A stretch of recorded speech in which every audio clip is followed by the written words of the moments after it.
I'm so happy to be talking to my guest today, Hannah Kim. So, Hannah is an assistant professor in the philosophy department at the University of Arizona, where she's also affiliated with the English department and the Center for East Asian Studies. And if you get the sense that Hannah is doing multiple things, you are not wrong. So, in addition to sort of working in aesthetics and philosophy of art and thinking about fiction. Hannah's also got interests in Confucian philosophy, Neo-Confucian philosophy, philosophy in Korea.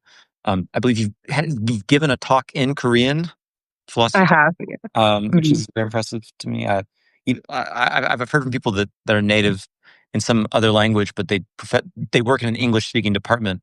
That philosophy in other languages, like they don't have to kind of like jargon ready at hand. But anyway, also Hannah's a musician, so jazz percussion, and I'm just so excited to talk to you today, Hannah. Thanks for being here. Yeah, thanks for having me. Okay, I kind of want to start off with just a general question about aesthetics and philosophy of art. I mean, that seems to be one of your core interests. What draws you to that topic, and is there a particular question that you feel grabbed by now? Yeah, well, that's a good question. I mean, I imagine it in part has to do with like how I got into philosophy. So I was an English major first, and I've always played music. Started out with like classic percussion and like orchestra, and then moved on to like jazz drumming and percussion. And um, I think I got into philosophy of literature questions coming from like reading poetry and reading literature. And like I keep being drawn to these like philosophical themes within the works, or like being drawn to like what the work was trying to do. And there was like this level of analysis that just wasn't like satisfying to me. And so that's how I got into like philosophy and literature questions. But more so, I got into metaphysics of time from drumming. 'Cause, like yeah, and I talk about this a little bit on my website, but, like, I had these, like, weird experiences of rhythm where, like, time is not this, like, objective thing that just flows and ticks, right? It's really elastic, and the way you experience is so, like, viscerally different when you're playing music in relation to, like, what other people are doing, for instance, and so, like, that got me thinking about, like, metaphysics of time, and, like, that's what got me into philosophy. So I think it was really natural to like go from there and extend the questions to questions about literature, questions about poetry, questions about like music and rhythm. And so aesthetics was like convenient in a way because it like housed all of those things that like got me initially interested into philosophy. We got to get to time eventually. But Yeah. I want to ask you, what was not satisfying about the analyses that you were seeing of literature? Yeah. I mean, so I'll start by saying what I found satisfying was like this method of reading that I've learned. So, for example, close reading, right? You like really sit with the text and you try to figure out like what's going on there, like what the author was trying to do with the word choices, the form, or whatever. That was exciting to me, right? Because it seemed like it was trying to open up the text in a way that's not very obvious. What I found less satisfying was like the content focused analyses, right? Oh, this is what the word says, and this is how it relates to the historical like context of that work and what the author was trying to say. And like all the content related analyses were like less satisfying. So I was like, okay, sure, but that seems obvious. Surely there's something more deep to say here, or like there's something to be said about how the content is being relayed to us. And as soon as I started wanting to go beyond just content, that quickly got me into like formalism and quickly got me into like what are the philosophical implications of the content. And so I would write these like English papers and my professors would be like, "Oh, you're not doing English anymore. Like this is too philosophical." And like I keep getting comments like that. So I was like, "Oh, maybe I should go do more philosophy then." That's great. Do you ever get comments from philosophers that, oh, this is too literary? Um Some of my papers, honestly, is just straight close readings of poems, Daniel. Or just there's like a paper where just like close read Camus' book and give a reading of it. And like, so part of me wondered how long I can do this until philosophy tells me, like, look, you're just doing like literary analysis. You can't do this. So no, but I think in the end, like, literary methods is just one way of getting at philosophical questions. And like these disciplinary boundaries, like don't need to be so like rigid. Like in the end, it's just a tool to get to answers to questions that we care about. Right. So if I want to Yeah. ask about like what does Camus mean by the absurd, right? We can of course do the conceptual analyses by reading his essays and compare to the other thinkers. But another thing we can do is read his novels and see how else we can get at this understanding of the absurd. It's just like different tools for same question answering. Now I got to ask, what is the absurd to Camus in your opinion? What do you think? Yeah, I mean, so my take is like Camus has a very particular understanding of the absurd where it's this kind of mismatch between theoretical reason and practical reason, right? Like we can come up with pros and cons all we want and try to deliberate, but like in the end, there seems to be like this kind of uh this chasm, this gap. Like you just have to jump to make a choice, right? And I think he's really agonizing about that gap. Like it seems like theory should just should work over both theory and practice, but it doesn't. And so I think that is the absurd to him that we, being the intelligent beings we are, think our minds should make clear what we should do and what's valuable to us and like what the right steps would be, what is valuable in the world, right? Like why I should bother living. But he doesn't think those practical questions have any theoretical answers. And like that's really angst giving. Yeah. um, It's funny. I feel like the structure of that, where there's some theoretical process and then some practical problem. And you can't, the theoretical process doesn't give you everything you need to solve the practical problem. There's some kind of mhm, remainder. yeah, I feel like that structure comes up a lot. So the first thing that comes to mind is intuitionism in ethics. So the intuitionists thought that you can maybe identify different categories of types of actions that are going to be right and types of actions that are going to be wrong. But when there's a conflict of traditionally called a conflict of duties or clash of reasons or whatever, should I kill one to save five? Should I, break a promise to help a friend who's in urgent need? Um, Ross thought you could literally never know. I mean, it's almost crazy that he said this, but he said you can never know what your duty is, all things considered, or duty sans phrase is how he put it. yeah, Um, and my colleague emeritus Susan Wolf says something similar about like morality versus the good life.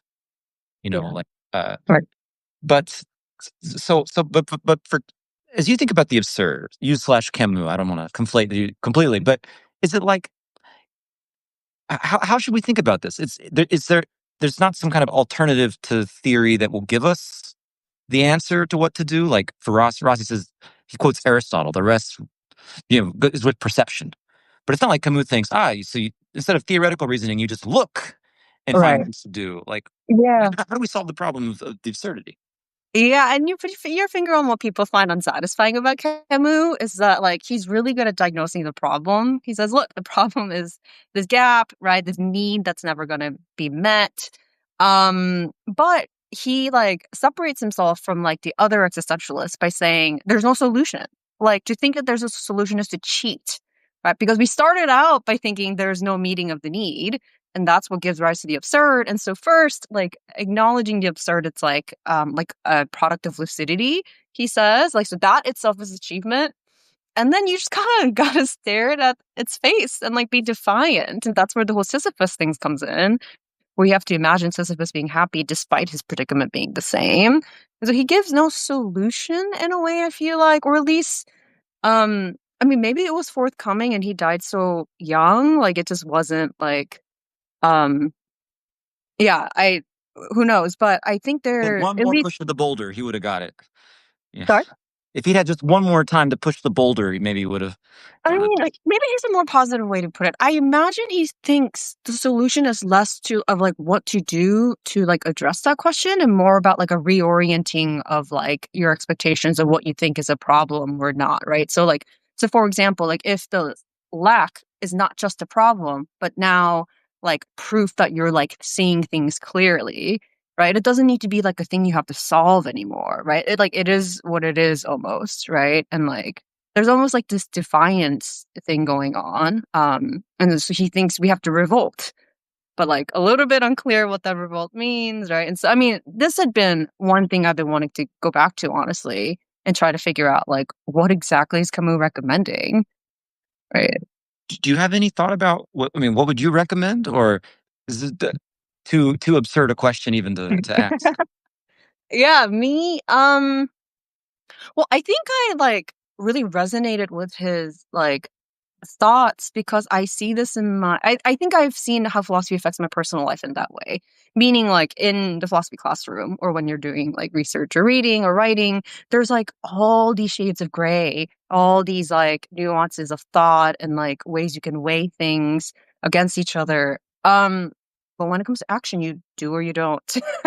Right. And I'm kind of overstating it, but it like in the realm of living, like, it's a little more black and white than theorizing, and so I found myself, like, continuing to get very stuck when I have to make big decisions, like, do I go for a PhD or not? Do I marry this person or not, right? Because it's so black and white in ways I'm not used to in my theoretical life, and so I felt that gap in a way, and so, I don't know, I think just recognizing that has been helpful, that, like, um, these are just different like, yeah, different ways of approaching, I don't know, theory, life, way of Yeah. being. It's a funny source of solace. It's like when you say, this part of life is unfair, and then someone says life in general is unfair, and you think, okay, that's kind of a relief to hear. But it's not like it's actually any less unfair. It's just that uh, you lower your expectations of fairness. Um, can I follow up with something about the theoretical stuff?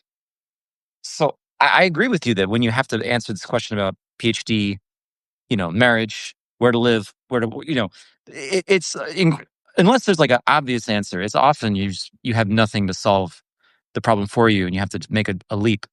But what about in theory? Is it really so? Do you feel really certain? Like, do you ever feel like you have to make a leap in theory, Oh, or I do see. you feel like see what I mean? Like, it's like I don't know whether to believe that this person is guilty of something, or I don't know whether to believe, I don't know who the pseudonymous author of the infamous Daily News post is. But I guess I don't have to believe anything. Uh, but yeah, I don't know. Yeah, What do you think about? Do yeah, you ever I feel you're yeah, yeah. No, so you're reminding me when I was, like, pretty early on to philosophy, like, pretty new to philosophy, something that, like, really was attractive to me was this idea of, like, suspending judgment. I'm like, "Wow, that seems so honest and so, like, sophisticated," and, like, something about that felt really right. But I don't know. I think I've moved on to thinking that like now these theoretical realms of like decision making or even like doing philosophy, like it's more like what can you live with given the total evidence, given like all the cognizing you've done, like what makes sense to you, like what can you live with? And I mean, I guess this touches on the question of like what makes theory or philosophizing good, which is like something I've thought about a little bit. Because I don't think like truth or being right is it, at least when it comes to like producing philosophy. And so then the question is like, what else are we doing? Right. So different question. But I'm really curious to get your thoughts in particular about that question because you know, I was at a big choice point in my life before graduate school about whether to be a academic philosopher or to go into music. mm, And music is this very creative process, and there's no such thing as like the true song. Like songs aren't like right. answers to questions. There's something else. Yeah. Um, Yeah. but I also feel like there's some similarity in how music is written and how philosophy is done. Yeah. Um, so you've got both of these streams as well. I think you're probably more a musician than I am, if anything. And so I'm curious. Do you feel like philosophy is creative like music, basically similar, the creative process, or really different? Yeah. No, I think they're parallels. I've thought about this a little bit. So there's like, so if you play an instrument that can be a part of both classical music and jazz, there's always like this weird like mutual feelings or whatever. Sometimes makes me feel like continental and analytic philosophy almost. Um, but like, so as a percussionist, like the beauty of percussion is that everybody's gonna need someone like a drummer or a percussionist or like piano or whatever, right? And so I can like inhabit a lot of spaces in that way. And so that got me thinking, like, classical music is kind of like history of philosophy because, like, there's a score. And there's like something you need to be like true to, something that holds you accountable. You're trying to get something right, right? You can't just like riff on something. And so there's like a direction, there's a thing you're like taking on as the standard. But then within that, there's a lot of room for creativity and a lot of room for style, room for yeah, to where there's room to like do what you will, right? And like contrast that to like the more jazz way of doing music, right? I mean, here's the thing, like classical musicians are always going off about like jazz musicians not being as rigorous or like they don't know their scales as well or whatever, right? Like they're like in terms of technique, they think like jazz musicians are like less legitimate. And I don't know about that. But what really strikes me about jazz is that I can like fly across like half the world, like go to a bar I've never been to and meet like people I've never met and then sit down. And then if we all like have the language of jazz and we specify the parameters of like, look, this is going to be like a 32 bar, song. And so is going to solo over these parts and we're going to trade fours. Boom. We can just like, and then specify this is medium swing. I'll count us in, right? We can just start playing music spontaneously, like in this really magical way. And like that just strikes me as like really cool. And I think philosophy is like that too, right? Where like there are these like Mm. parameters of like these are the questions, these are the way we answer questions, these are the moves that count and don't count, these are the follow-up questions that count or don't count. And then within that, you can drop me into a topic I've never thought about, and then I can start doing philosophy with like someone I've never met, right? And like Yeah, I think that like the mixture of like structure and improv is like really neat. And so those are some parallels I've like seen or thought about. that's super cool. I also like the idea. I mean, the improv connection seems right because sometimes the natural home of philosophy seems to me conversation. Yeah, yeah, This yeah, morning, I got a new colleague, Dan Herman, who just moved to Chapel Hill, and after karaoke last night, we're like, we should hang out, do some philosophy this morning, tomorrow morning. So I went hang out with him and Gerard Rothfuss, and um, there's just something amazing about how easy it is to slip into a philosophical conversation and vibe. I mean, yeah, of yeah. course, there could be rigorous stuff. I mean, sometimes it's even math parts of philosophy or historical questions about who said what and what does it mean. But I don't know, like it doesn't feel like a performance or a recitation. You know what I mean? Like conversation cannot be a recitation. No, no. And like advice I really liked from grad school was one of our professors in a first year pro seminar said, look, you should just get together like regularly and just continue to reinvent the wheel. Because like that's part of what doing philosophy is. You're not just trying to push the boundary constantly. Part of it is this practice, and you just reinvent the wheel over and over again. Because like that's conversing, right? It's not a product. It part of it is that conversation you're learning to have, and this way of connecting with other people. Honestly, right? Yeah, Um, I love that way of putting it. I mean, the wrong way to think of it would be something like this, where you say, "Why are you learning to play that piece of music? Like, why are you learning Bach's minuets? They've been played already." It's like, why are you mhm. reinventing the wheel? Or, why are you writing your own songs? Whoever has done No, has written all sorts of songs already. You think you're really going to top Dylan? It's like you're total. It's completely. It's like why hike this trail? It's been hiked already. yeah, right, Uh, yeah, yeah. can I ask you I about? mean, Oh, sorry, please. You go ahead. oh no, I'm just gonna say this reminds me. I mean, even when something like soloing comes up. So, Mm, um, like I remember at some point in college, I wanted to like learn how to like solo better, like do like a drum solo, and because it's like scary, right? Like everybody's silent and all eyes on you. And I like told him I want to work on that, and you would expect a teacher to be like, "Oh, well, Hannah, you got to work on your confidence," or like, "Here's the drills you can do to like build up the pieces, whatever." Or you got to find your style. Like it was none of that. And instead, he literally gave me a bunch of recordings and he told me to transcribe particular drum solos from like players that he liked. So like I'm telling you, literally you have to listen to the same thing like hundreds of times to transcribe it down to like the 16th note detail, right? And then after transcribing, you have to like learn it, right? So you're literally just learning how to replicate. And like that always stayed with me. And I've wondered whether philosophy is like that or should be like that, right? And whether like reinventing the wheel is kind of like that, where in learning how to precisely see what was done and how to do it yourself, even if it's not new, there's some learning going on.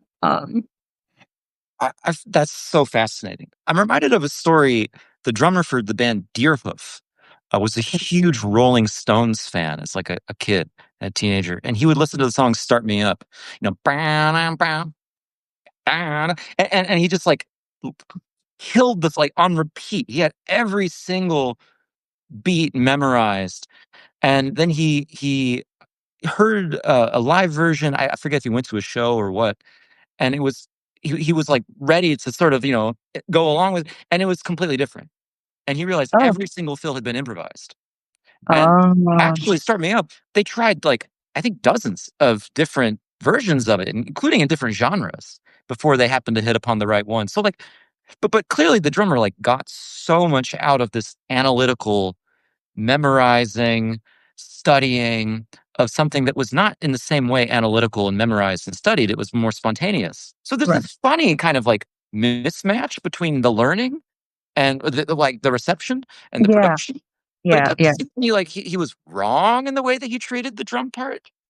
No, I that is super interesting. And like I'm sure this connects to both like doing philosophy but also pedagogy, right? Like best way to learn something. And I mean, yeah, I was gonna ask, as a musician yourself, like are there other parallels between like music making and philosophy that hasn't like come up yet?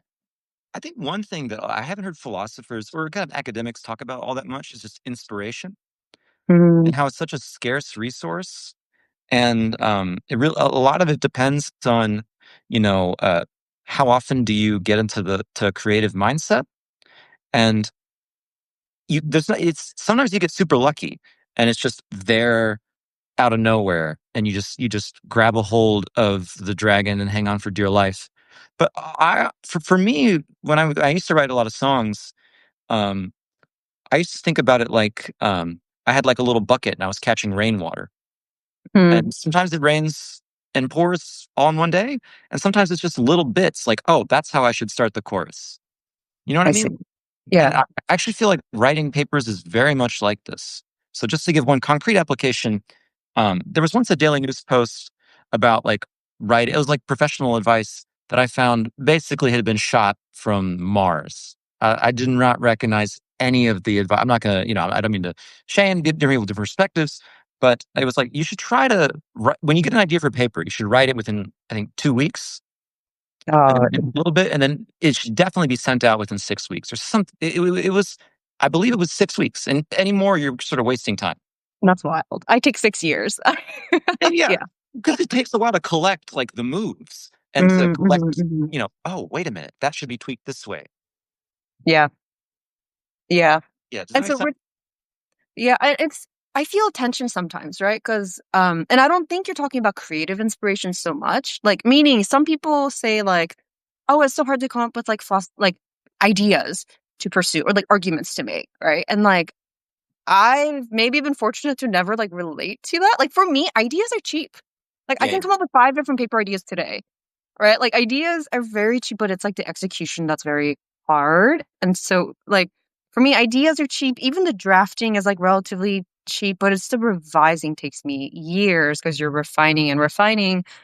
Um and so and so I don't know. I guess inspiration looks a little bit different for workers like me, or like it's yeah. not the creative spark that's hard. It's like the sustaining and the maturing of that that's hard. I think it's true for writing music too.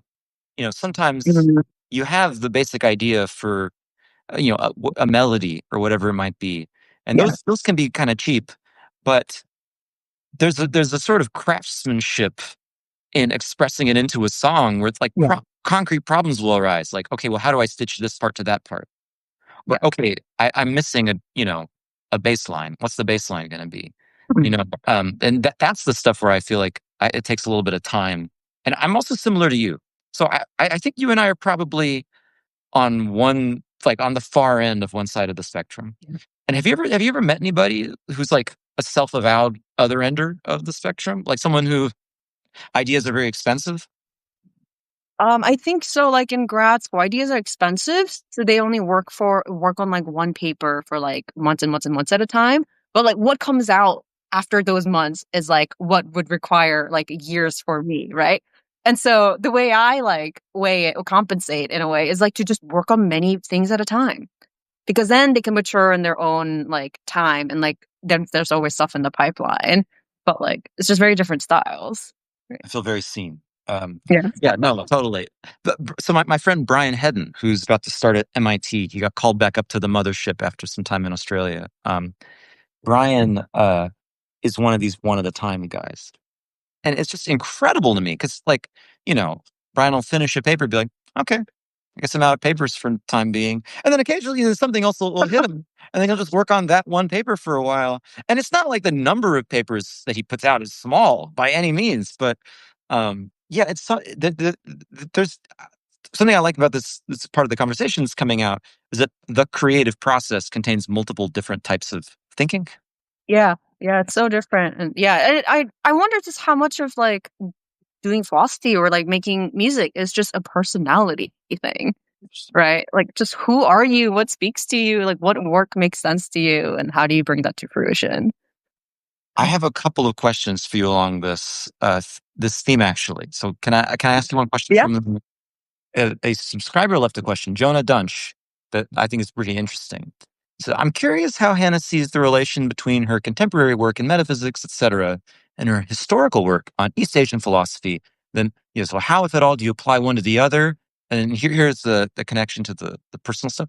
Where do you see your historical work falling on the spectrum between playing jazz with historical texts and contextualist reconstruction? So the word jazz got me thinking about the creativity. yeah, So what do you think about that?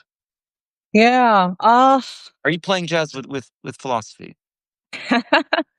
Um, I think I might be playing jazz with, like, methodology or, like, what kind of frames I'm bringing to bear on the questions. And so let me caveat, like, I sometimes find it um hard to honestly a little bit justify, like, why I could be even working on Chinese philosophy sometimes, because, like, that's not what my PhD was in, Mm. right? And, like, I'm learning the language now, but, like, I don't, like, have the language training. So part of me is like, oh, like, am I just trespassing, right? Is it irresponsible? Is it arrogant? Like, there's a lot of doubts like that. And so, like, what I have to get really clear on is, like, what am I trying to achieve? Or, like, what kind of work is being done with this text, right? And so that got me to thinking, like, there are multiple, like, ways of engaging with the tradition. And, like, um, one is, of course, like, you do the, like, linguistic, historical, contextual work of, like, building it up. And the other, I mean, playing jazz with it sounds really like, oh, I don't care what the original thing is. I'm just gonna riff on it, and that seems kind of like disrespectful almost, right? And, like, I don't think that's. I think the only way that could be okay is if you're very clear that what you're doing is, like, using the original work as, like, an inspirational jumping off point. Right. Right. And, like, you're not trying to make clear what the original thinker was doing or saying, right? It's just a possibility that you're drawing from this cool source. Right? And, like, I mean, ideally, it would still be, like, grounded by acknowledgement of, like, what was being done originally. But that's where I've come to in thinking about all this. Well, it makes perfect sense. I can't help but bring up there's an interesting divide between jazz musicians. Um, some have this view that the standards are jazz standards, like that's where they belong. They belong in Miles's heaven but actually, like a lot of jazz musicians, I think including Miles Davis himself, thought it was like super important to listen to the originals. So like you should know the lyrics to the tune before you I play see. it, You're, like, going back right? to the musicals. Yeah, yeah, yeah, yeah, yeah, yeah. Yeah, Exactly, yeah. exactly. Yeah, yeah. Um, Yeah. so I even within jazz, there's some fidelity. Right, right. Yeah. But, again, like I said, I think I was saying, right, I play improv with, like, methods, right? So, for example, some of the favorite ways of playing jazz, like, standards for me in jazz, it's to, like, put it into a different style. It's like, for example, like, we will take, like, a swing tune, or like a ballad, like Misty, um, and then we'll like play it in like a reggae form. Right. Or like we'll take like a swing tune and then put it in like an Afro-Cuban form. And we played like the music Belle from like Disney, Beauty and the Beast in like an Afro-Cuban beat. And like I don't know. I think doing something like that has made sense. So for example, in like philosophical works, right? Like what happens when I bring in like frameworks of like literary criticism into thinking about philosophy and literature, right? So instead of just doing conceptual analysis, I'm just going to do the close reading and like see where that leads us, right? Like I think that's a kind of like playing differently, like along the same chord or whatever, and like that for me has been like really generative. I have a question about close reading for you. I was sort of sold on philosophy by a close reader named Jonathan Dancy at UT Austin. And if y'all haven't seen Jonathan Dancy's, his daughter-in-law is Claire Danes, who was on the Craig Ferguson show once. And Craig Ferguson was just fascinated by the idea of a father-in-law who wears a beret and does philosophy. Anyway, so Dancy was on late night TV, and it's an incredible interview. And you see this real, like, you see the type of mind that's not usually on, TV of that era. Um, but he reads stuff close. Like he made us number the paragraphs. Mm-hmm. And Mm-hmm. we would sometimes spend 2-3 hours on a couple of pages. And I just found it totally fascinating because I didn't realize how many things I was just hallucinating because I expected to see them on the page. But the person who was writing didn't say it at all. So Mm-hmm. for me, that Mm-hmm. skill of really seeing what's on the page and making sure that you're not just you know, uh, yeah, yeah, yeah, sure, sure, sure, ing your way through the text. It's super important. But I feel like we're losing that as a culture in some ways. Yeah, yeah. But there's also the kind of reply that, well, we're losing a little bit of the reading, but we're gaining things in oral communication and video and so on. Do you feel like we're losing close reading as a valuable skill? And if so, do you feel like it's at least a compensation that we're talking and Zooming and whatever, Substack living? Yeah, I mean, so there's a question of like, I mean, we're losing reading for sure. I mean, forget close reading too, right?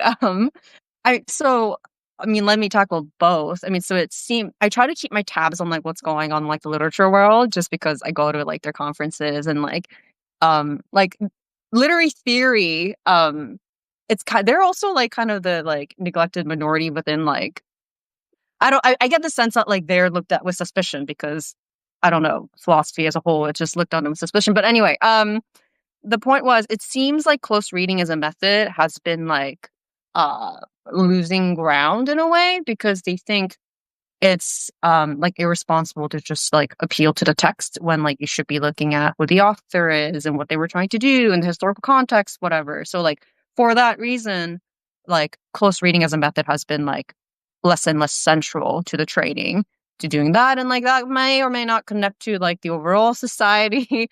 The trend we see where like people don't read and there are all these like alarmist like pieces like at the Atlantic was it about how like somebody like talked to a bunch of Columbia students and like not a single person had read a novel or whatever, right? And it's extreme. Is it believable? I guess. But yeah, I think I we don't have patience. I mean, even like myself, the number of times I'm trying to read something and I want to like reach for my phone, it's like alarming. And that's coming from someone who like cares about this thing and like tries to like make a living studying it. And so, yeah, I think there's a big, I mean, it doesn't need to be me telling everyone that we have an attention crisis now. But yeah. And yet we do have an attention crisis now. But I have to follow up on something you said. Literature conferences. So I've never been to a literature conference. And Okay. I also just don't know many literature people. I once hung out with some at a party at Brown like 10 years ago, but that was great. But what do you see any differences between the literature and philosophy worlds? So we've talked about the difference between the fields, but about like the people or the culture? I think so. Yeah. I think literature people dress much better. You know who um, dresses well in philosophy though? Marxists. The Marxist political philosophers are Oh, often very well dressed. is that right? Okay, I'm gonna keep an They're, eye out now. they're much less funny since the passing of G.A. Cohen, but in Oh, terms of fashion, like, yeah, I very see. impressive. Yeah, Yeah, yeah. sorry, please. No, no, I think overall they're better dressed. One thing I was surprised by when I first started going to them is they still insist on just reading straight, like papers. And like I know that's like being phased out in flock. Like during the talk. Yeah, during the talk, Yeah. literally. Like when they're giving a talk, they're just reading.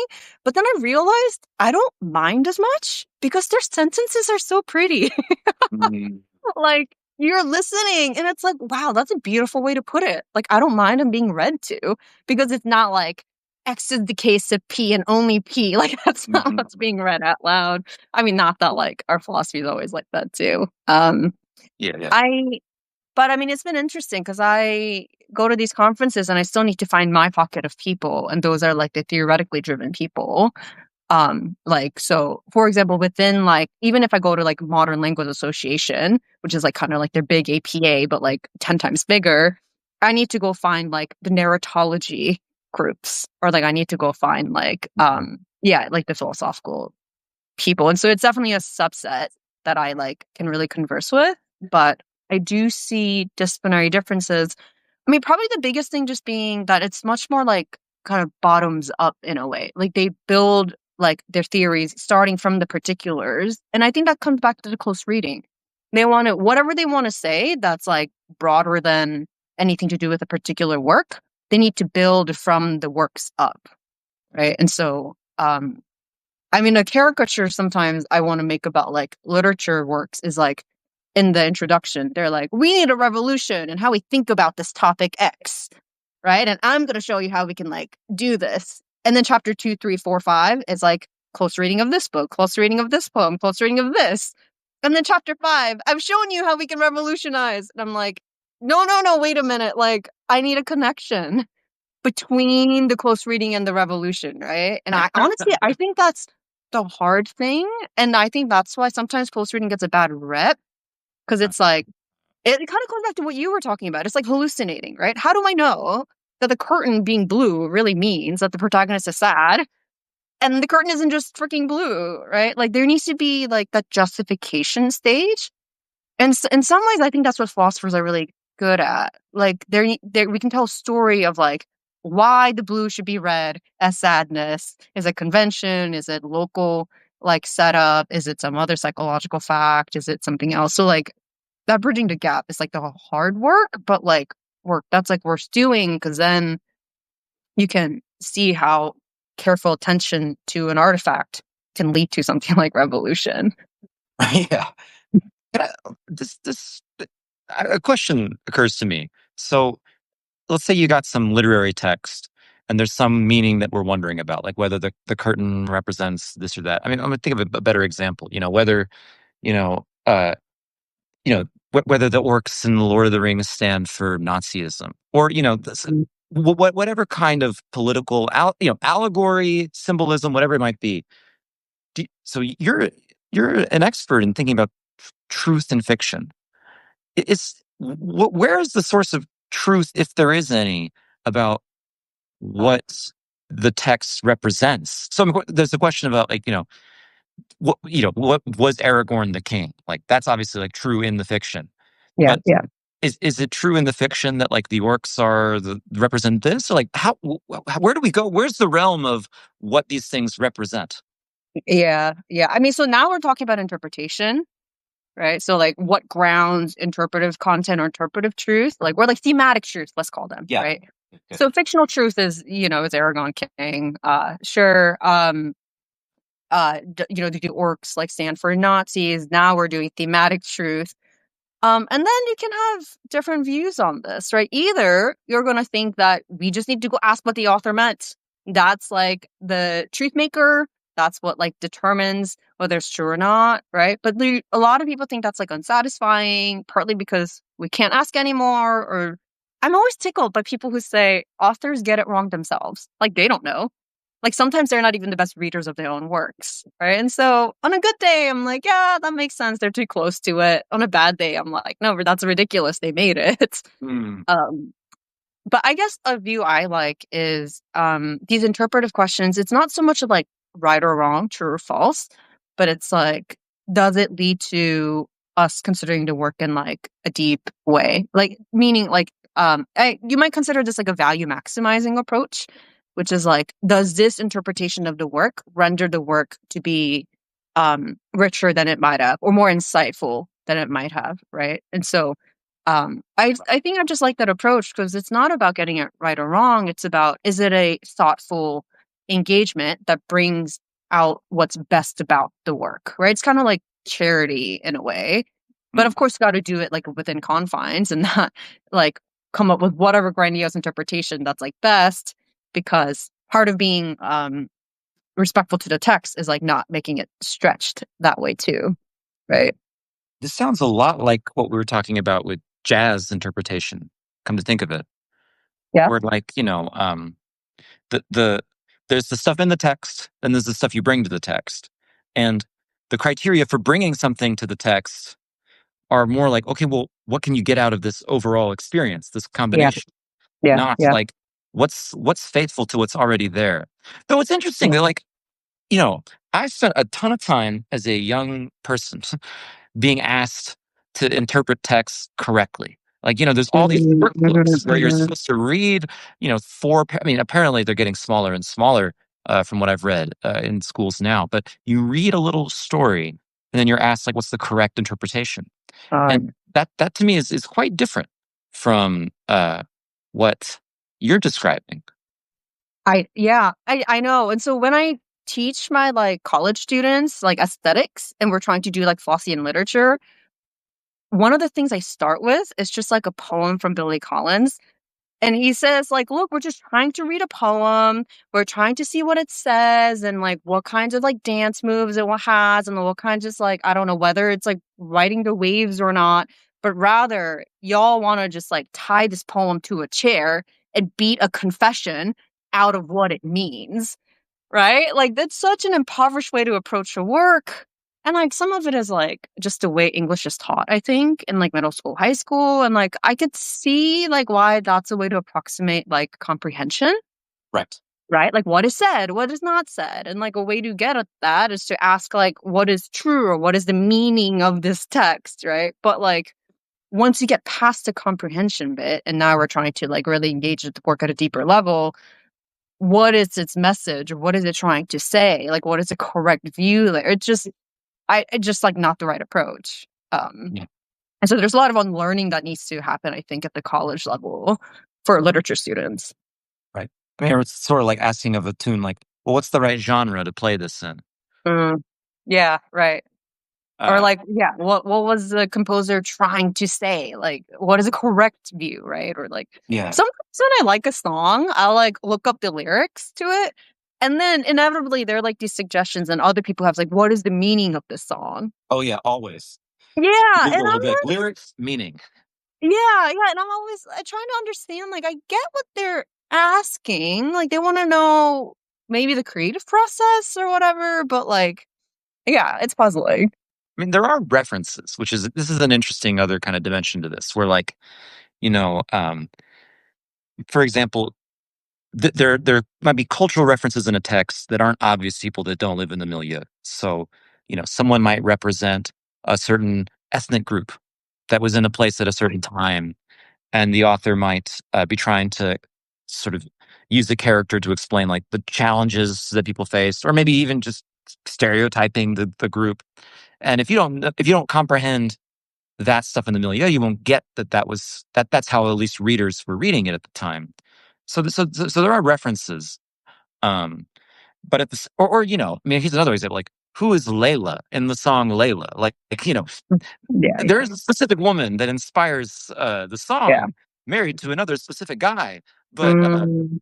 And Taylor but Swift songs are like this, right? Like, who is she talking about? oh yeah, yeah, totally. Yeah, yeah. Who's okay?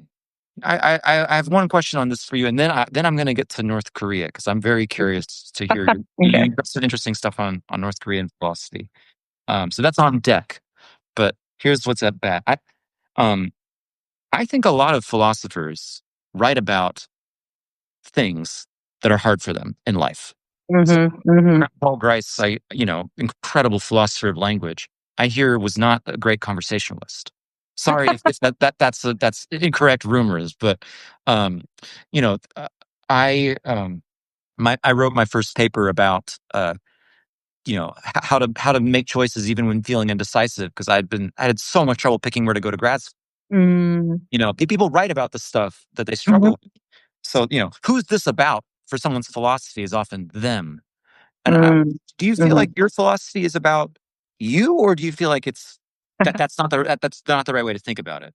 I see. Is the philosophy a natural expression of my deepest soul or my anxieties? Or your anxieties? It could Or be. anxiety. Yeah. Let's not get too rosy about it. Yeah, I see. Right, right. I mean, I'm a very emo person at heart, so I wear my angst on my sleeve despite all the smiling. But I no, I think a lot of my works are honestly a expression of my sense of urgency. Huh. Well, yeah, because I mean, let me preface by saying, so I'm entering a sabbatical year now. And so one project I have for myself is just to like look at all the stuff I've done and try to come to an understanding of like what connects them. Because it wasn't like I was like consciously pursuing some like project that like coheres all the like papers under one title or whatever. It was really just an organic pursuing of papers and topics and questions I've had. But like surely there must be some underlying theme because it's still me doing it. Um, and I think a little bit of thinking made me realize there's always been this sense of like urgency that pushes me to like topics or methods or approaches that like um gets me to like write what I write. So for example, like if I'm trying, like if I'm reading a bunch of like philosophy of poetry or philosophy of music, right? And I see, oh, well, this reminds me of like what the Confucians were saying, or this reminds me of like what people have been talking about in like ordinary language philosophy. I just feel this urgency to like bring them into the fold because like what a waste that there's this great parallel discussion going on, right? And so stuff like that keeps happening where I'm like engaging with like philosophy of fiction, right? But then I realized, wait, but you're not thinking about genre. You're not talking about medium. You're not talking about form. And so again, there's like this urgency of like, oh, we're not doing it right. We need to fold in all these other things. And so I think it's that's been driving a lot of my like work. So really so my work has been a expression of like where I feel this kind of almost impatient, like urgency to make an intervention, not so like I guess in order to make progress, but because the approach feels like it could be better. So You had that kind of urgency before you ever came to philosophy. just in general as a person, what do you Yeah, mean? when you were a kid and you saw something, and someone was leaving something out. You're like, wait a minute, or was this it's I just an think intellectual thing? so. Yeah. No, I think I've always been like outspoken in that sense, where like I got into trouble a lot for just like going up to adults and just being like, "Hey, this is a problem. Why aren't you doing anything about it?" Like, especially growing up in Korea, like that's not a way to deal with like problems, right? I mean, like you're not even supposed to make eye contact with adults because that's rude. So imagine a third grader like marching up to a president of the school and being like, "Hey, we're not getting hot water in the bathrooms. What's that about?" Right? True um, story. so true story, true story. Oh, Yeah. this is So well. Maybe this is a good time to transition to talking about Korea. So, one thing that's really striking about looking at all the various topics you worked on is that you've also written a bit about. Correct me if I haven't got this right. Like North Korea's official sort of philosophy. yeah, their state ideology. Could you tell us a little bit about the state ideology as it's presented and how you ended up writing about it? Yeah. So the state ideology is called Juche, typically translated to like self-reliance. So how do you spell that? Yeah, Juche is Juche. Mhm. Sometimes people spell out Chuche, because the romanization is sometimes not always consistent in Korean. But it's honestly a kind of like political philosophy or ideology where it says like self-reliance is like the end all be all ideal, especially for nationhood or a country. And so out of that, they spin out economic policy, military decisions, like foreign policy. But a big part of that is like a philosophical system that like backs that up. So because like Juche is coming out of like Marxism and Leninism, like they have to contend with like, what like Marx and Lenin were trying to do in both like setting up a just society, but also what a human is and where like human flourishing comes from. But they're also feeling a lot of pressure after like colonialism and after civil war. And so I think it ends up being this like syncretic hodgepodge, like building a system that they need for the time, thought system where they bring together like they have things to say about like what makes a human human and like different from like non-human animals, or they have things to say about like fatalism and determinism being bad because it like robs humans of agency, and they should have like read about free will discussions. But like, and so I can say more, but like, so that's I think where the philosophy comes from. It's a very Right. like need driven. They need to like revolutionize society, and that's what's interesting to me. Like, why did they feel the need to invent a whole ass philosophy to do that? Right? Right? Like, they could have just said, "Look, colonialism is bad, imperialism is bad, we're, like, free from it." Questionable because Soviet Union and China, but, like, we're freed from at least, like, US imperialism. Look at us, like, isn't it great? But they don't think that's enough. Like, a couple decades into their, like, nationhood, they feel the need to, like, develop a whole philosophy with, like, discussions of human nature and metaphysics comes up. And, like, it's, like, philosophy of history too, like, what really drives history. And so that's what Chuche is. I got into it for two reasons. So my grandfather was actually from North Korea. But then it was just Korea. Right. Um, but he went to school in Japan as like a high school or college student. I think his family must have been pretty well off to do that during the colonial period. And so he was at Waseda, and then the Korean War broke out, so he couldn't go back home, which was now North Korea, because the line had been drawn, and so he was able to come back to South Korea, and like in his early 20s, all of a sudden he's an orphan because he just can't trace like back to his family anymore. Wow.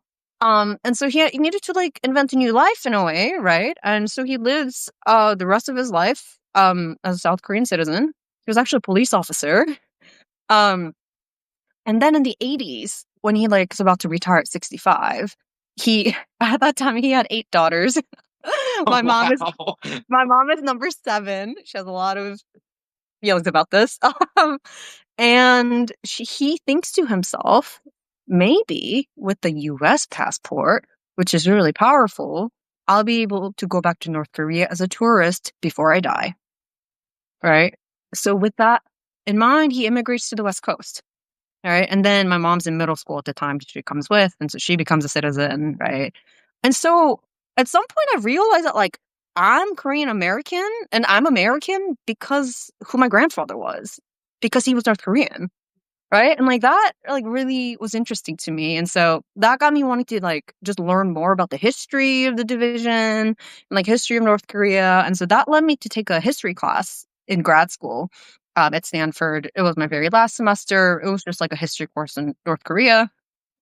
And 1 week of it, or like half a week of the topic was Chuche. Because, if you want to learn about like a country, you should learn about its ideologies or whatever.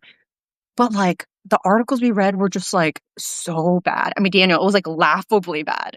Laughable. It was just, they were talking about Chuche. So for example, and like this was my first publication on Chuche because I was so angry about it. um, one Urgency. of one of the papers, it said, so one of like the slogans that come out of Chuche is like, man is the master of everything and decides everything. All right. So man is the master of everything and decides everything. Um, so, it's a slogan. And this paper we read basically trashes Chuche on the saying, well, first of all, obviously man can't be a master of everything because everything quantifies over man. And so, that doesn't work. And also, man doesn't decide everything. We don't decide on mosquitoes and hurricanes. So, literally, that was like what we read.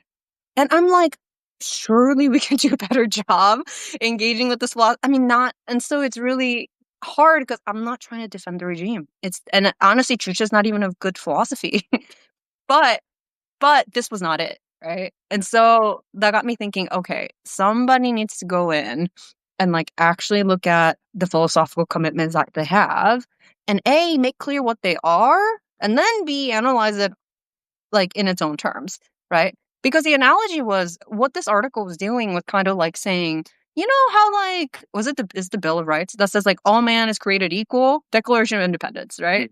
All man is created equal, and that's like me writing, well, obviously not all man's created equal because people are of different heights.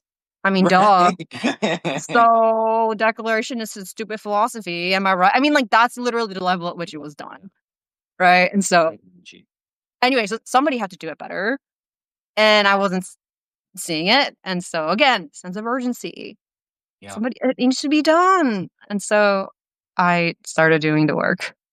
I think that's so fascinating. I mean, especially because North Korea is such an opaque society.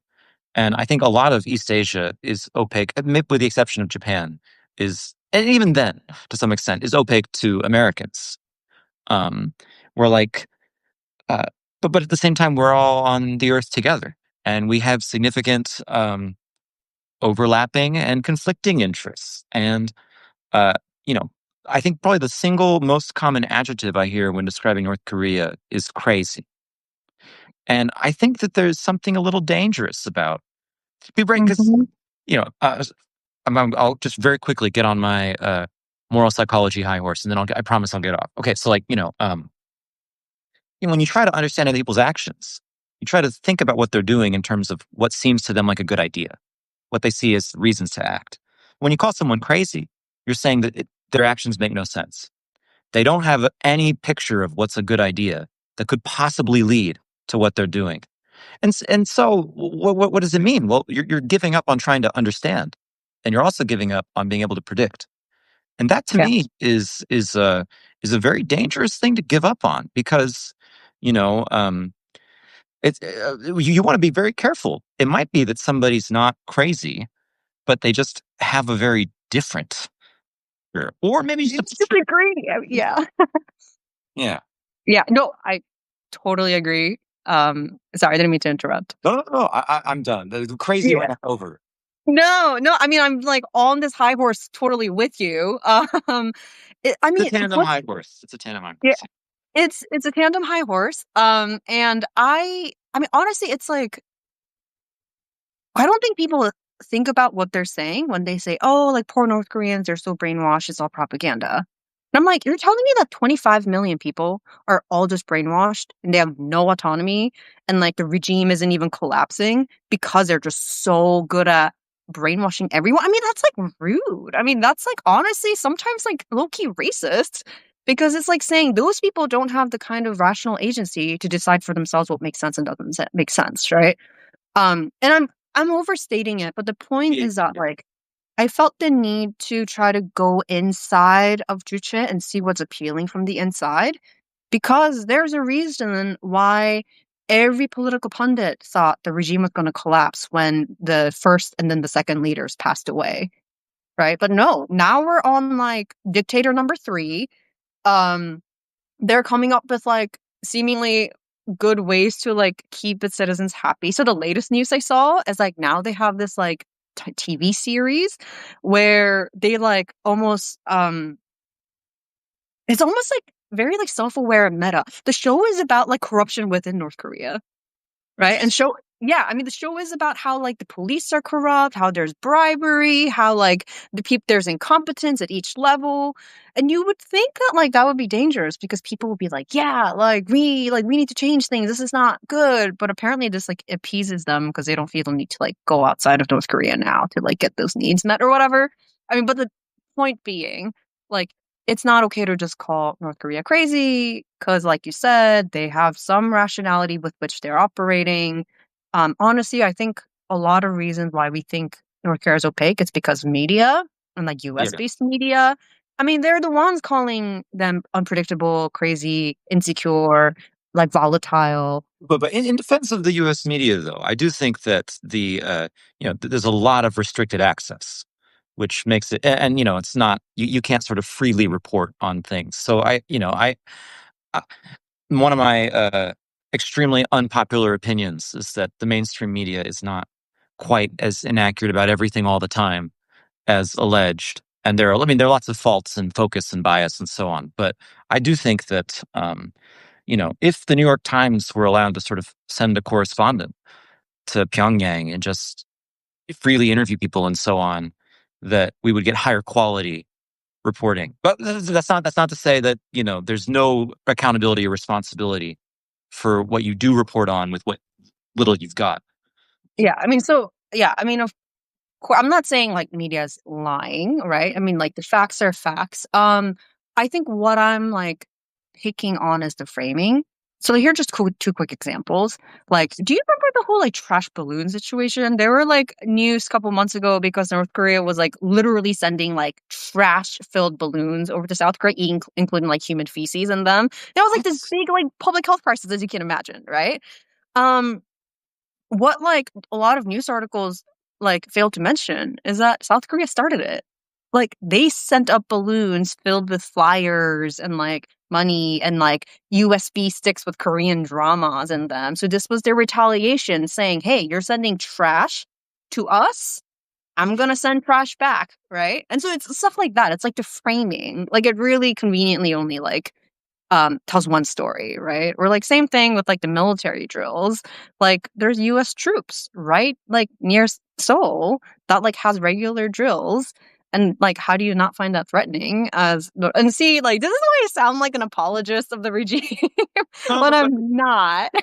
it's that's the thing. I think often we will get a skewed sense of an unpopular cause because if somebody is overly negative, so let's just for assumption, just like assume that there's a cause that's actually bad, and then someone comes along and says it's not just level 8 bad, which it is. It's actually level 30 bad, which it's not.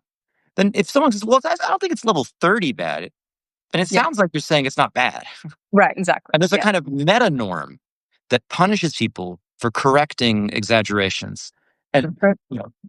I think this happens pervasively with a lot of different things. And it's not to say that, again, maybe level 8 bad is really, really tragically bad, but it's a thankless but good job, I think, to try to be accurate even when you're sort of being accurate slightly on behalf of something that's not that you agree with.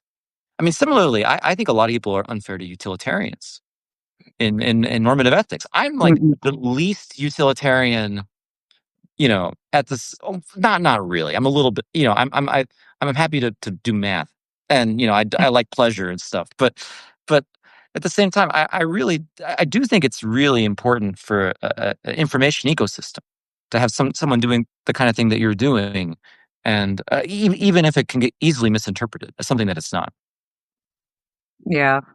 Yeah. Well, but like I said, I can't necessarily endorse the philosophical system as a very robust, rigorous, enlightening one. Yeah. But at least like now I know what it says and like why I think it says what it says. And I mean, a lot of it is like I do a psychological reading of it. Like I think they needed a philosophy that was comforting. Like Yes. it has a clear story of like here's why we suffered as a country. Here's what we're gonna do about it, and then here's a philosophy that's going to help us like not repeat history in this hurtful way. And so um yeah, it's almost like the Odyssey, which is interesting, right? Like the role philosophy is playing is this like psychologically comforting role. I Philosophy of therapy, right? I mean, it's not yeah. uncommon. Yeah.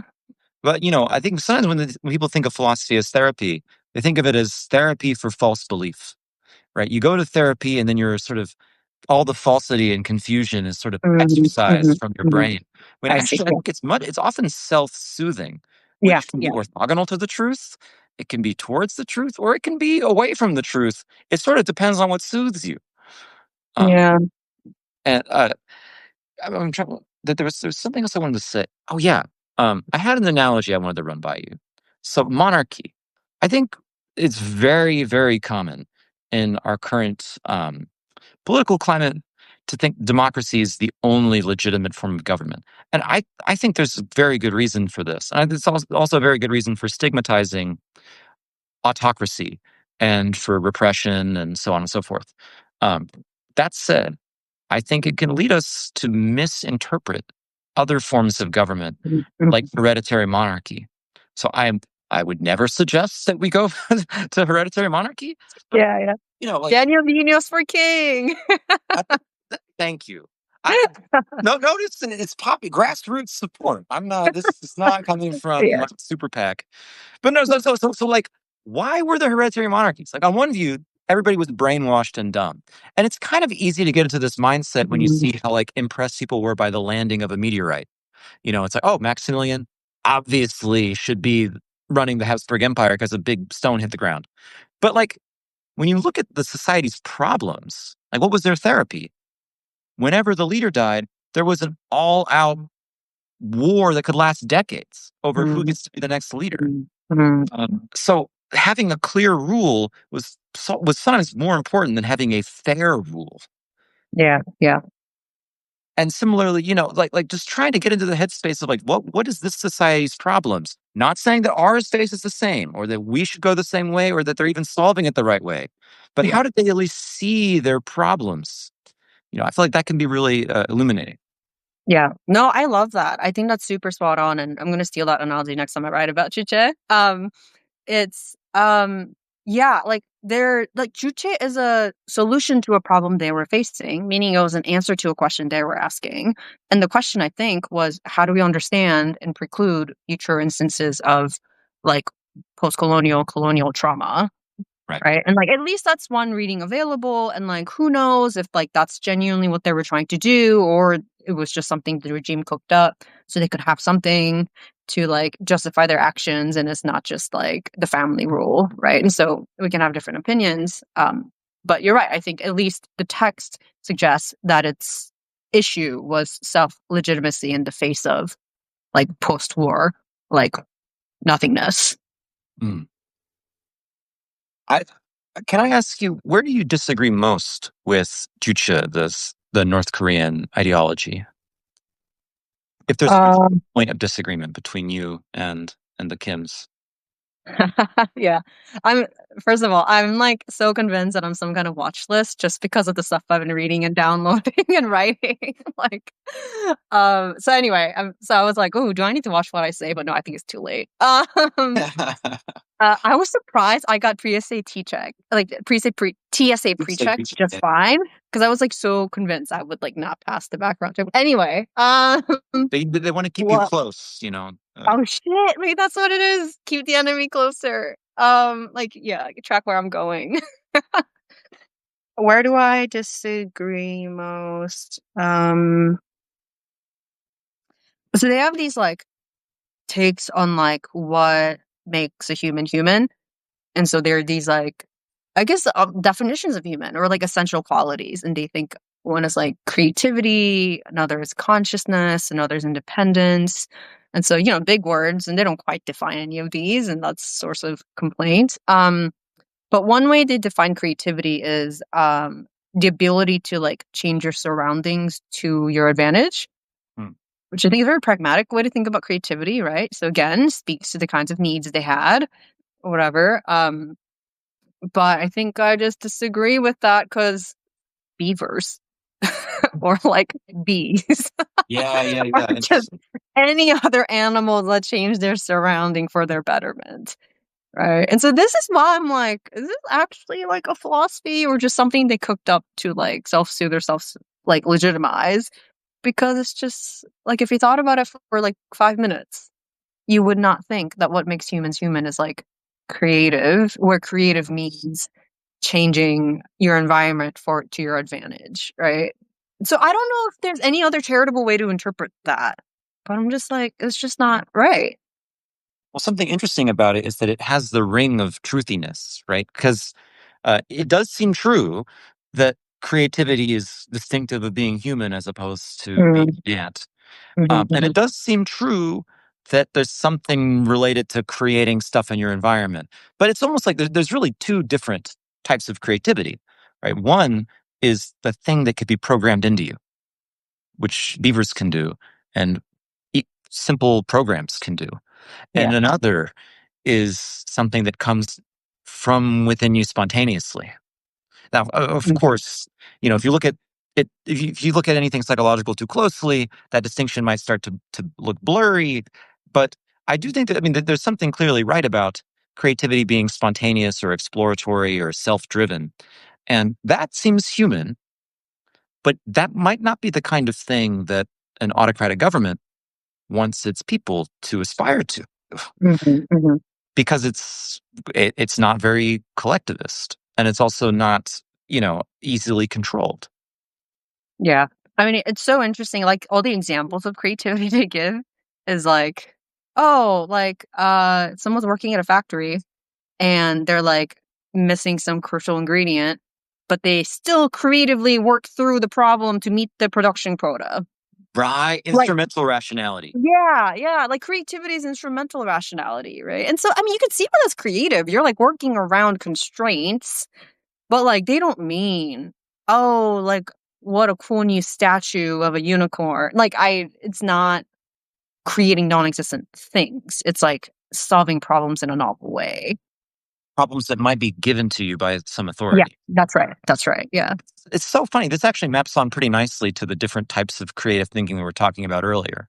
Where, like, there's coming up with the melody or coming up with the idea, Mhm, mhm. and then there's sort of, okay, well, how do I stitch it together? How do I execute this? Yeah, yeah. And I think often a very effective technique when you're trying to persuade people, not rationally, but just like manipulatively, um, is to give them what they think they want, but it's actually what you want. So, they think they want creativity. What you give them is something like being a clever executor of the Mhm, mm, words. mhm, Trying to think of other examples that are kind of like this. But, I mean, it's a common complaint, I think, I mean, people complain about Dan Dennett's theory of consciousness, consciousness explained. And they say, well, you're pranking us. You're what you mean by consciousness is something that's not what we want. mhm. And of course, he replies that that's like saying that someone doing a magic trick's not doing real magic. You know? So maybe the Jucha views that there's no real creativity. Mm. Yeah, see, that would be a more interesting read, right? Now they're doing philosophy of creativity here. Right. Um, yeah. Yeah, maybe. I reminds me of like some discussions where like people trying to understand what creativity really is, right? Is it novelty? It seems not, right? Like, is it like new? Yeah, so it's not newness. Is there something about like achievement like in there? Seems like, but maybe not necessarily. And so it's like a harder question than you think. Can I ask you a version of the question? So, Yeah. Is a it what while you think ago, I want? I promise it's Okay. going to make you miserable. Yeah. So I have a friend, Blaine Pugh here in NC, much loved friend of the blog. Uh, Blaine once told me, uh, a lot of the source of creativity. He's a really creative guy. He's, actor, all sorts of interesting stuff. The source of creativity often comes from suffering. You know, Mm, the great songs are often breakup songs, or sure. you lose Yeah. somebody, or there's despair, or you're confronted with the absurd. And he says, well, how can we connect to AI generated art if the artist has never suffered? And I thought it was a very offbeat question I hadn't thought of before. Yeah. But I want to ask you, do you feel like suffering or disappointment or the negative stuff plays any special role in creative inspiration, or maybe that's not so necessary for inspiration? Yeah. Whew, what a question. So as the self-professed emo person inside, a Korean idiom I think about a lot is you mature as much as you suffer. Like so 앞을수록 성숙한다. Like so it's like, yeah, as much as you hurt or you suffer, you mature, right?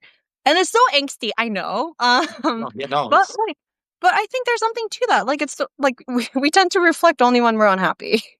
All right, Yeah. because like when things are going well, you don't want to like ruin it by thinking like too much about it. You're like in the moment, you're enjoying it, right? But when things like go wrong, it's like okay, time out. What's going wrong? Why do I feel this way? Why did it go that way? Like that's when the cognizing kicks in, and I think so. I want to say like a lot of art or like works that speak to us. It might be a maturity thing that's like peeking through, but like to get to maturity, often you need pain and suffering or whatever. And so I, yeah, I think that's what I would say. It's not so much suffering per se. It's the I think mature they're, sorry. it's the maturity that you get. Yeah, right, right. And like some people are happy and mature, and like, darn it, like how can you have both? But they do, right? So, Get you somebody that can do both, as they to use another proverb. yeah, Uh, right. that's super fascinating. And Well, which, oh, please no, you go ahead. which brings us to the question of like, can AI be mature? Yeah, interesting. Um, and it almost feels like an ill-formed question, right? I don't know. It feels different from can AI suffer for some reason. It does feel different. Yeah.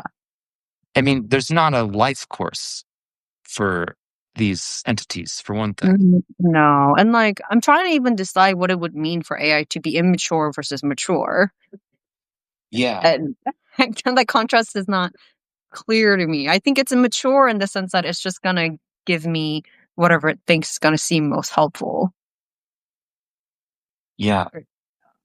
I mean, this even just re- what you're saying is there has to be some interpretive frame where there's phases. So, if the frame is what's going to help me, Mhm, then mhm. if it's not at the helpful phase yet, it's immature. Once it's there, it's mature. And this reminds me a bit of have you ever come across Michael Thompson's book, Life and Action? One of the all time, you got to read it. Like, Yeah. read the first, I feel like you would really love it. And that's not, Yeah. when I say you gotta, I don't mean like obligation. I mean like Yeah. just knowing, I feel like you would really Yeah. like it. Well, I got a sabbatical. I can read things now. Oh, the Yeah. dream. Yeah. Uh, there's this analogy between life forms and musical keys, which Okay. is so mind blowing. So it's like, Okay. you know, Thompson thinks, there's this fundamentally different way of thinking about something when you see it as alive. So the flower blooms in the spring. That's some kind of internal process of the flower. When you say the flower blooms, you're talking about something that it itself does or spontaneously generates, and that's how it's supposed to sort of unfold. The flower uh, burned when a bomb was dropped on the forest. That's something that's done sort of externally to the Right. flower. And when we talk about life forms developing, we don't talk about the external stuff. We talk about the internal stuff.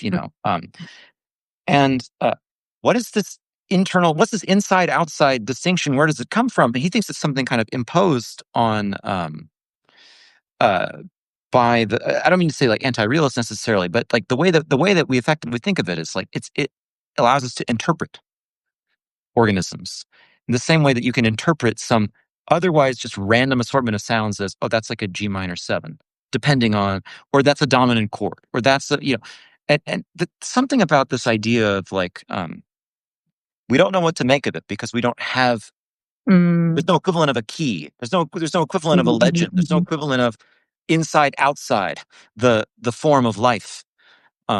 Something about this makes to me AI extremely mysterious, and that's where I feel the most Kamui depressed. Like, what the hell am I supposed to make of this? Like, kind of gap between my understanding and at some point I have to decide if I'm going to ask ChatGPT to translate this episode of translate the menu for me or whatever it is. Yeah, yeah. Wait, let me just not push back, but clarify. So, like, what's wrong with saying that, like, it's the, like, code base or the statistical model that's, like, inside? That's, like, what the LLM, like, is, the machine is, and all its outputs are just, like, outside of what it is, right? Like, what's wrong with that framing? Well, when you talk to somebody there are certain ways in which you see, you know, things are leaving me, arriving at you, and vice versa. There's an exchange, but it wouldn't make sense if I didn't see your words as coming from you and from inside you. Like, um, that's why there's something very disturbing about, say, talking to somebody that's merely repeating words being fed to them from a headset. Mhm, You're mhm, not mhm. having a conversation with this person. And it's very alienating, and it's the stuff of, dystopian movies. Um, so if the outputs of the LLM are not expressions of something inside, the same way that my conversational partner's words are expressing something inside them, then it's not even a conversation. It's very hard to know. I mean, maybe I could pretend that it's a conversation. Yeah. Um, but it's something, it's a kind of facsimile that, uh, it's easy to overlook the strangeness and horror of.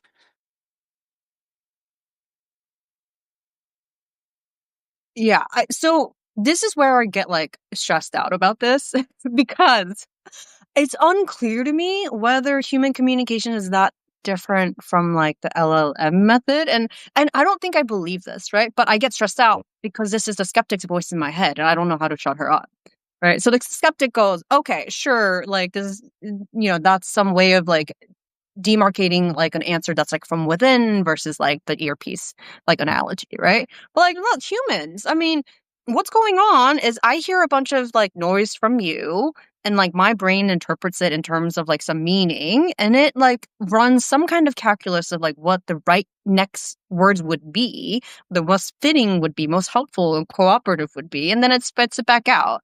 Right. And so, like, the sense of like, no, it is internal. And what's internal is this kind of like having built up a lot of data like over the years of like how conversations like these go.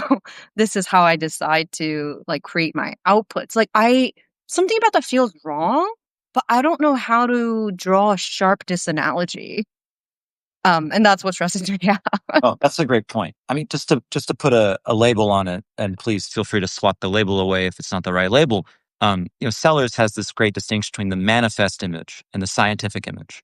Where the manifest image, there are people who are free, and they act for reasons, and they give reasons. And if you look around the world, and there are all these wonderful medium-sized objects that persist over time, and they've got colors and so on, and uh, there's right and wrong and good and bad and green and blue, and then you look at it from the scientific point of view, and the image is sort Mhm. of desaturated.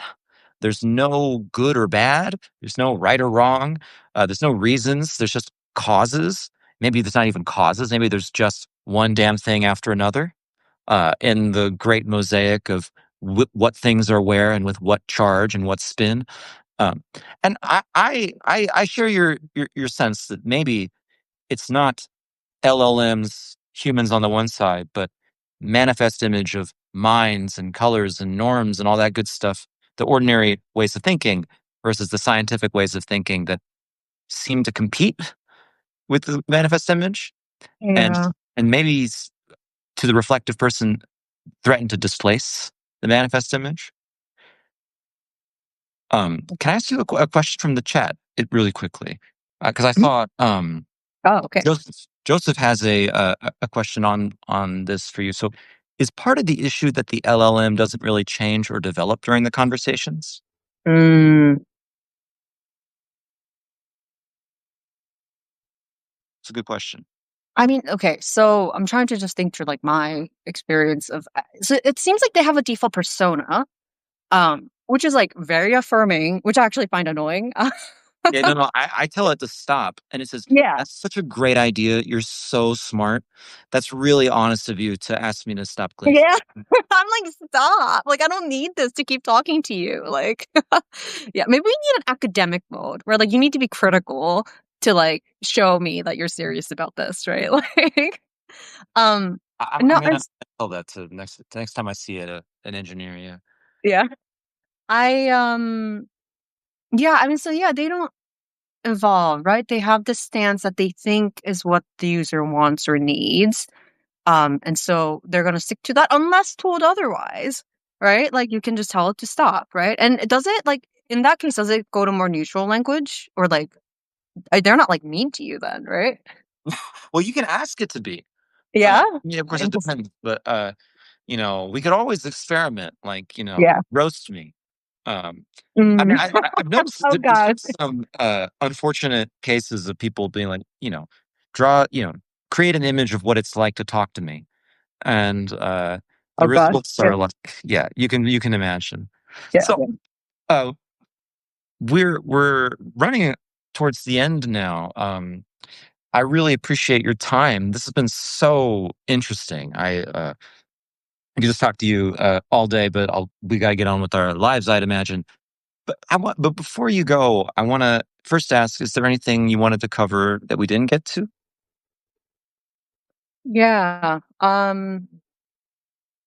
One thing I saw that I forget whether it was a post you had or some idea you had about like everything being content or something about content. Right, right, right. Yeah. Well, I think we just talked about this. Maybe. Yeah, we talked I- about this That's too. right. Yeah, and I just wanted to hear more about like what you're worried about and thinking about and try to test out an idea I'm playing with. Oh, I would love that. Okay, so let me set you up.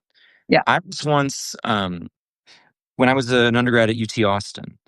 I was an assistant for a massively open online course. And, these MOOCs were supposed to take over all of education and then fizzle. Mhm. But when in that capacity, I went to a talk about like outward reaching stuff at the university. It was given by someone as an admin, and it was how to use social media. And the talk was all about how we're missing all the opportunities for content. So he said, I used to just look around me and I would see books and I would see a desk and I would see, my house and my friends and, a tree and a flower. And I was completely missing everything. There was all this content there that I just didn't notice. And there was a Inspiration picture. everywhere. Yeah, yeah, yeah, exactly. There's like this picture of the person's desk, and like pictures of the kids, and all the books on, and then these arrows appeared on the slide. Like this should be a Facebook post. This should be on Instagram. This should be this. And I thought you're cannibalizing your own life. And Yeah. Yeah. to me, this thought of actually my best friend from second grade, who I reconnected with on Substack through the beauty of the internet. Oh, that's Ben, great. Ben Smith had a post a while ago saying like one of the most grotesque things about our age is that instead of talking of books and paintings and so on, we've reduced it to consuming content. So there's Mhm. something about consumer products and then using your life as the material to create consumer products Yeah. that Yeah. gets me out. And Right. so that was my starting point. Now I I want see. to hear what you were thinking. Yeah, I mean, so there's like the commodification of life that you're like having an allergic reaction to, right? But and the part where this got interesting to me was like I think this content is overtaking narrative, right? So like there was a time like 2 years ago where like you go to LinkedIn and I don't have LinkedIn, so I just read about this. Where you would go to LinkedIn and like everybody would describe themselves as storytellers. Like I'm a storyteller who likes, or like I need to go like check out grocery stores again. Like when you go to a grocery store and you're like trying to pick up a package of cookies, there's like our story of like how the company was started and stuff, right? Like just stories were just like everywhere. Like your life was a story, your brand was a story, like your every like but then that like just kind of all stopped and like quickly went away. And I know it was quickly because I started writing about it and all of a sudden it's like not a trend anymore. It hasn't been that long. And I've been like, trying to figure out like, okay, like where did stories go? Like why are we not storytellers anymore? Right? Now Hmm, we're content creators. right. Right. And so there's like this drastic shift. And like the idea that I'm playing with is like something about attention span. Or like stories take time. We don't have time for that, right? But I do Yes. Yeah. have time for 45-second TikTok reels, right? And so a lot of content, but not like this long drawn thing. I mean, but the other thing is like I to put a more like positive spin on it, I wonder what it is that like contents give us that like stories don't, like in terms of kind of like meeting some kind of need. right? So for example, like with like stories give us explanations. Story give us purpose. Story gives us meaning, like the lots of like resolution, right? Emotional satisfaction. Um, and I wonder if like the switch from story to content is in part like um this like conscious, almost like aesthetics driven like response of saying, look, emotional resolution, oh, that's so naive, Mhm. right? Or like, oh, coherence, look at the world, what coherence, right? Like, I wonder if like going to this very flat like interchangeable content model from this more like coherent, satisfying story model is a result. It's like a choice made to like better reflect what we think I don't know what like makes sense to us, but like, does that make sense? Like, that's what I wanted to test out, like Oh, to explain the content, rise of content. I think there's different possibilities for the kind of causal story of how we get there, but that does seem to me like the latent ideology of content, Yeah. right? One analogy that comes to mind. So, property rights. There's a lot of freedom in how we think about property, but depending on like, you know, in like an interconnected global, capitalist economy, um, this kind of the way that property gets defined tends to be like what can be traded easily. So, Mm-hmm, hmm. I it's very hard to have property rights that like, um, allow you to have lots of encumbrances. So like I own this phone, but I'm only allowed to use it on weekdays. Like that kind of stuff, it's totally in principle possible to define. But the nature of how we're exchanging shapes how we carve out the items in our world. Mm-hmm, Does that make hmm. sense? Like, Yeah, yeah, yeah. yeah. So I think that the packages that we're exchanging, in this case, it's not buying and selling things on the market like in capitalism. It's um, sending, downloading, playing stuff on these, and the way that we think about packaging is shaped by. I mean, this is just the medium is the message to some extent, but it's not just that this the message. It's more like it's it there's a kind of Procrustean way of having to make things fit into the mail slot for whatever technology or social system that we're Yeah. plugging ourselves into. Yeah, yeah. No, that makes sense. It's interesting. And so, okay, so the rise of content comes from the kind of structures in place, and like to fit that role, it needed to be something like content. And what's weird and interesting and honestly a little bit disturbing is that then it actually goes and like colors like more long form stuff too. So for example, like you look at like movies or books now where like plot is like blasé now, Daniel. Like it's all about mood and like character. It's not about like the story per se. It's like fragmented. I think about like autofiction or think about like Drive My Car, that movie which won like I think it won the Oscars 2 years ago. Like the main story doesn't even kick in until like 40 minutes into the movie. Like it's very like so plot is like this like back seat. So I don't know. I think there's something going on with narrative and storytelling right now, which like someone needs to think about. Uh, you know, if only we had a philosopher of art with a sense of urgency amongst. Oh, I have to ask you. Do you think this is at all connected to my mind, the most striking word on the ascent right now, which is the word vibe? Oh god. It's yeah. Sorry, what about it? No, okay, well, I mean, what's the No, I alternative think to it's plot, totally right? no, I think it's an alternative to plot. It's like mood, right? Vibe is just mood. It's atmosphere, right? I mean, and so it's something that's more immediate than stories, right? It's more affect based than this kind of cognizing of one thing after another. And so there's this immediacy to vibes. And so, I think story is out, vibes and character is in. Because we've like retained the talk of characters, like main character energy, villain era, whatever, right? We talk about characters, but not plot anymore. That is really interesting. I mean, plot. It also seems to me, plot is harder to to chop up. It's Mhm. also it takes more attention, and it may take more knowledge, context. Like Yeah. I mean, just one example of a somewhat anomalous movie from the last 5 years or so would be like Once Upon a Time in Hollywood.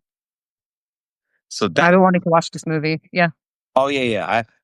I'd be very keen to hear your thoughts on it. So it was a Tarantino movie, and it's about. I mean, Sharon Tate's one of the main characters, and it's a kind of y- y- it's about this sort of old school Hollywood, but then you see that it's as much as it's an homage to all this stuff from like the 50s and 60s and so on. There's also how to put this, like to understand some of the main plot points, you have to know that it's an alternative history. So like a lot of the tension of the movie comes from knowing about the Manson murders, because some of the characters are implicated in the Manson murders. So there's a but if you don't have that knowledge, then the plot is not suspenseful, Yeah. right? Yeah. Whereas vibe, it's not like, given my background knowledge, this is a vibe. You know what I I mean? see. Like Yeah. there's Yeah. no, Yeah. it's just instant. It's Right. accessible. It's You don't need context. Yeah. Right. Yeah. No, I think there's something to it. This connects to a comment I'm just seeing. It says vibes and content seem kind of like improv. And like, yeah, there's this kind of you're rolling with it. It's immediate. It's iterated, but it's not this deep contextual thing, right? oh, there's a dissertation on the theory of vibe. Yeah, Um, I know this writer. I think they wrote something about mathematical literature or something. I've been meaning to check them out, but no, I haven't. I'm gonna go look this up now. The theory of vibe. that's So on the TBA, to be analyzed yeah, list. that's right. Yeah, Um, this has been a real vibe. Uh, the real thank you. vibe. Uh, before you go, I do have one last question. So, um, I've noticed that a lot of podcasters and so on, oh, wait, they use the auto encoder as an analogy. What's an autoencoder? I'm not sure.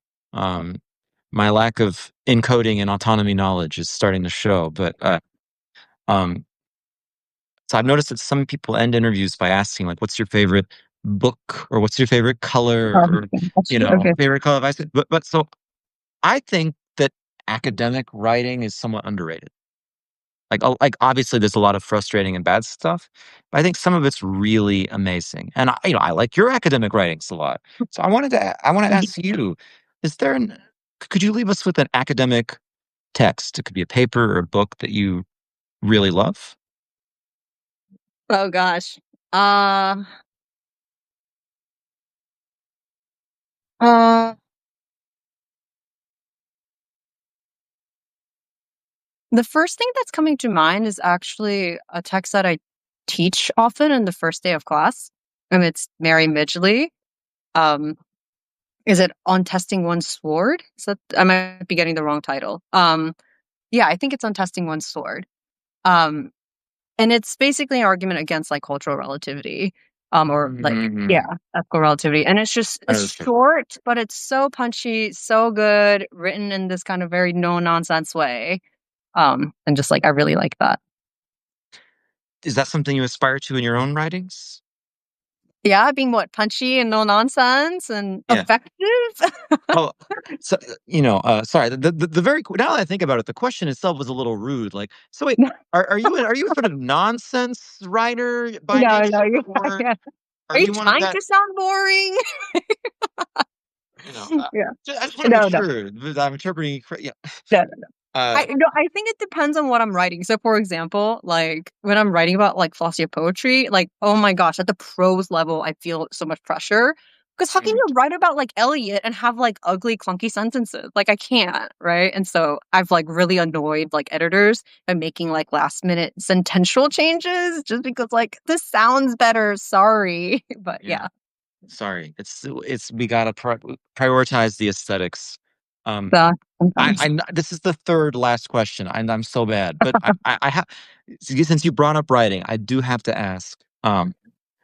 You know, especially because you got this background in literature. So the first time we met, I was zooming in as a guest for a seminar at Arizona on publishing and like writing philosophy or publication.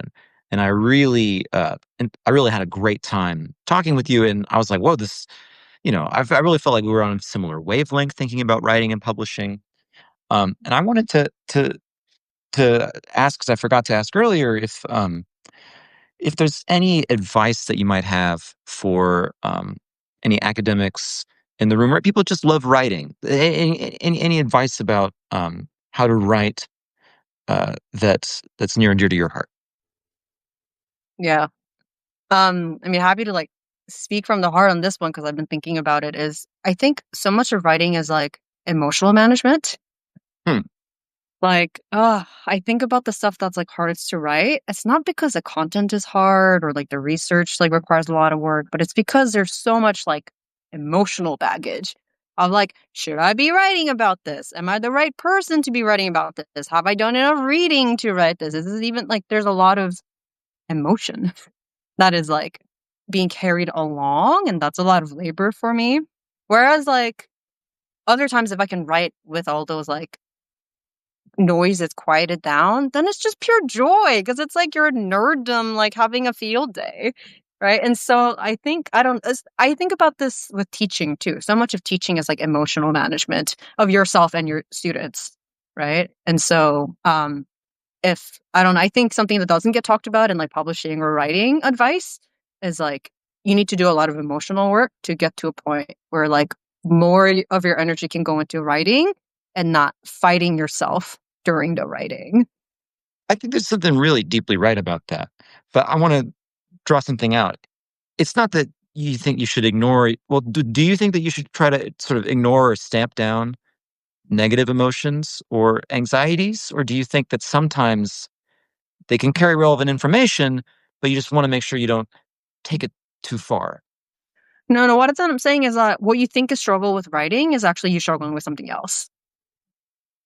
Right, that's what I mean. Like, you're not procrastinating on this paper, you're procrastinating on you feeling like you have a place in this world or something, Mm. right? Like, it's not so much like and so right, the writing is where, like, those problems, like, come to bear, and the way it, like, surfaces is in, like, resisting or, like, feeling like writing isn't going or, like, you're stuck. But for me, at least, a lot of times it's been, like, an emotional issue.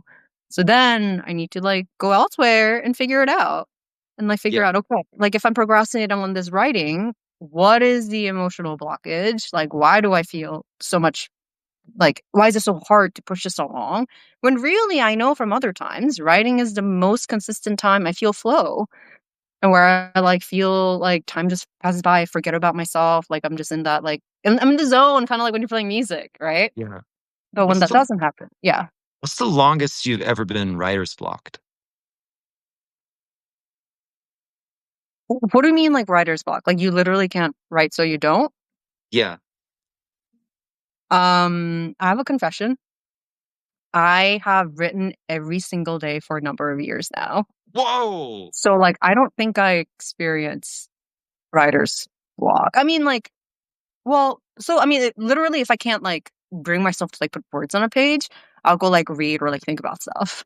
Mm. So I guess I have a pretty capacious like definition of writing, where it's like whatever work that eventually produces a written output to me is writing. But there's not a lot of time spent looking at a white page on a screen doing nothing. No, I don't think I like ever experienced that. Well, because it's like feels like waste of time. Like, because then I'm not doing anything. I need to go figure out why I'm staring at a blank page. And your way to do that is to either go back to the text that you're reading, or you did I hear you right that you go on walks? I go on walks, no, but like a lot of it is like just emotional searching. Like, why am I having trouble? There's a reason I'm having trouble here. And the way to get through it isn't to continue to stare at this white page. Right. I think that's a really great point. You know, Yeah. I mean, how do you deal with writer's block? Like, do you stare at the white page? I have before. Yeah. Sometimes I'll be at a cafe with a notepad um, for an hour, and I'll write 3 sentences and scratch them out. But I daydream. It takes like maybe 30 to 45 minutes, but I'll start daydreaming, and often it'll feel very fruitless, but then it's like, like I was saying earlier, it's like having a bucket and then some, even if, nothing falls in the bucket for, one day, the next day there'll be some rainfall. And suddenly, you, you get your unconscious mind turning on something. Um, but those are the good cases. The bad cases, I had a dissertation that I had writer's block on for 3 months, and I ended up totally switching topics. Mm. Um, and in hindsight, it was because I felt that I had to read all this stuff in epistemology that I wasn't ready to read or didn't want to read. And so I was Yeah. blocked because there was this impasse of knowing I couldn't write it the way I wanted to, but not wanting to do what it would take. Yeah, it's an emotional blockage. It's totally emotional. It's totally Yeah. emotional. And it's not that the emotion kept me from writing. It's that the emotion kept me from solving the problem that was keeping me Yeah, from. right, right. But, like, I mean, for me, I feel like when I don't make progress in writing, it's often because I'm stuck on a problem. But that doesn't lead me to a blockage in writing, because then a way to make progress is start listing out why I'm stuck on the problem. And usually that gives me a way forward. Like, why is this so hard? These are the things I can't figure out. And then, like, from there, I literally just like whiteboard it out from This there. is this is how you're able to write every day. Yeah. I see that you have the arcane knowledge. I have to share one technique that I heard. So I kid you not, for an entire year, I didn't write any words for my book that 'cause I've been working on for like 10 years now. Yeah. Wow. And I wrote thousands and thousands of words in just a matter of months, like really going from scratch, and Yeah. then zero for a year. And it was so bad. It was so painful. Um, the book's called What We Owe to Ourselves, coming eventually to the books. Anyway, but No. Zoe Johnson King gave me this incredible advice. Shout outs to ZJK, which was exactly what you said. So she said, what I do when I'm stuck is I just write out why I'm stuck. Mm-hmm. Because there's a reason. Yeah. Yeah. And that became part 2 of the book. That's great. You mean like Uh, not the advice, but the product of the writing down of the stuckage? I mean, well, yes, yeah, yeah, exactly, exactly. So like I was writing it and then, eventually I delete okay, why am I stuck? But then the stuff afterwards was just more or less the content that I needed. And Yeah. Yeah. um I okay, I could I could go on and on and on. No, I I'm know. This is so so grateful for fun. your time. This was amazing. I someday I hope we can play some music together. But in the Yeah. meantime, please check out Hannah Kim's website for some one of the coolest philosophy websites in the biz. Such cool papers. I really enjoyed talking to you. Thanks for your time, Hannah. Yeah. Thanks so much for having me. And thanks, people, for tuning in. Yes, thanks everybody. And I'll post tomorrow the video along with a couple of goodies. So thanks, y'all. Great.